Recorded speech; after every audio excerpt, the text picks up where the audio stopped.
You've all heard of this, right? You've all heard that. Guns. How many of you are gun owners? How many gun owners in class?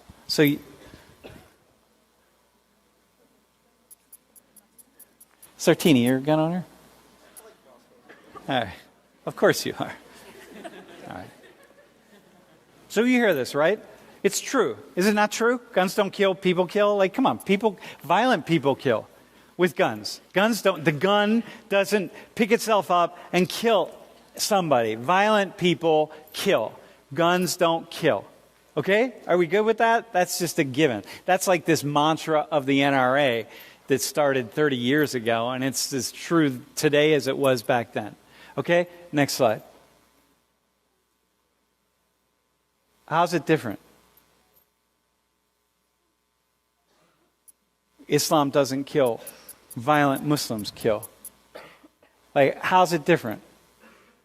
And one of the things that I would say is, look, here's the problem. When you take an entire population of people and you put them together and you isolate them and you treat them in particular ways, expect a response that you don't want. And what I know of people who are working on these issues, for example, in the military, at high levels of law enforcement, in the FBI, and so on, not in Donald Trump's cabinet, but people who are really busy with this, it's like, look, the more you do that, the more you create problems. And so it's just like Christians. You remember the slide I gave last class? How many deaths were there by Christians in the 20th century? 102 million people died at the hands of Christians. So, no, Christianity doesn't kill. Violent Christians kill. It's the same thing. So, in a class like this, it's really important to hold that. It's so easy. Can you go back a slide, bro? No, go back to the guy, actually. It's so easy. Listen, man. It's so easy to hate this guy, right? Hey, make sure on your way out you see Lauren, okay? Lauren. So, it's so easy to hate this guy. It's so easy, man. And you can't, that's fine. I mean, whatever. How can you not? Look, okay. I don't have I'm like you. I don't hold a particular religious ideology. But I know many people who do are like, no, it doesn't matter what he does. We have to love him. God told us we have to love him. Well, I don't believe that. So I can hate this guy. It's easy for me. It's fine, right? Many of you can't. If you're following your religious beliefs, you still can't hate this guy because God told you not to hate. It's in that little book that you read. And so you can't do it. So sorry, I can. We can't. You and I can because we don't believe in that book, but you don't. But it's easy to hate this guy. It's also easy to hate everybody like him.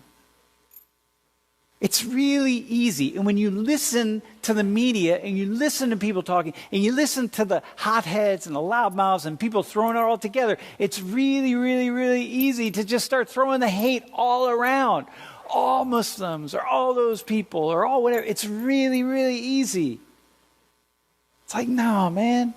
No. You got to resist that. It's just like black people. It's really easy to hate all the racist cops. If I had $1 for every time I heard a black person talk about the racist police, I'd be rich.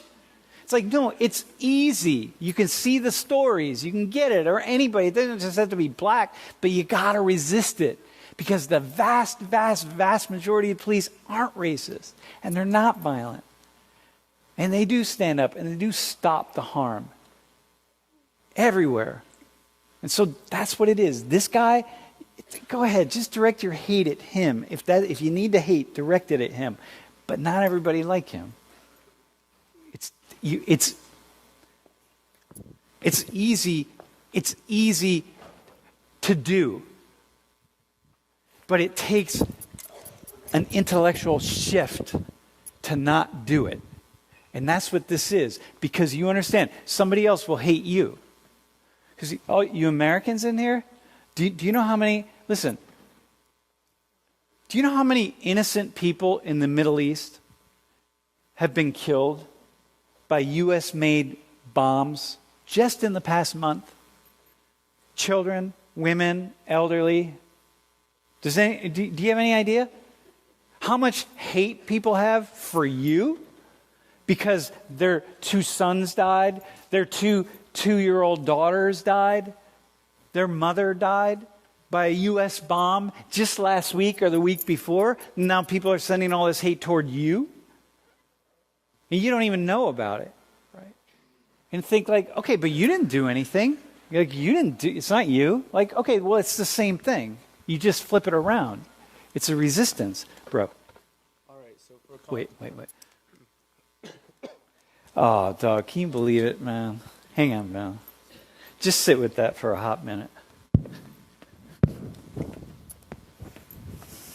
Switch. Thanks, man. All right, so for context, I'm anti-guns and I am a Muslim, but at least in my opinion, I do not think comparing the two statements and changing guns to Muslims is a fair comparison, because at least in my belief, I think guns is a tool, and Islam is an idea. Not to say it's good or bad, but I also don't think that we should isolate a person like that on that one incident, because that incident reflects a big kind of thing behind him, because that incident is just a result of an idea by people preying on weaker people and changing them to do whatever they want. So, yeah, I really don't. It's not a fair comparison. Okay, in my listen. opinion. It's not an accurate. I'm not comparing apples to apples.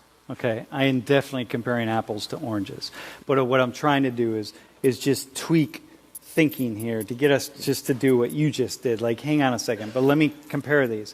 It's a very general sense. It's like a statement that people don't even think about. Guns don't kill, people kill. Okay, well what if I say Christianity doesn't kill, violent Christians kill? That's an equal thing, right? So for the Christians in here, you say like, well, hang on a second. Okay, that makes sense. Christianity doesn't kill, violent Christians kill. But you know how many people are killing in the name of Christianity? I mean, really? I mean, come on, it's like we're a land of Christian invaders, invading the world.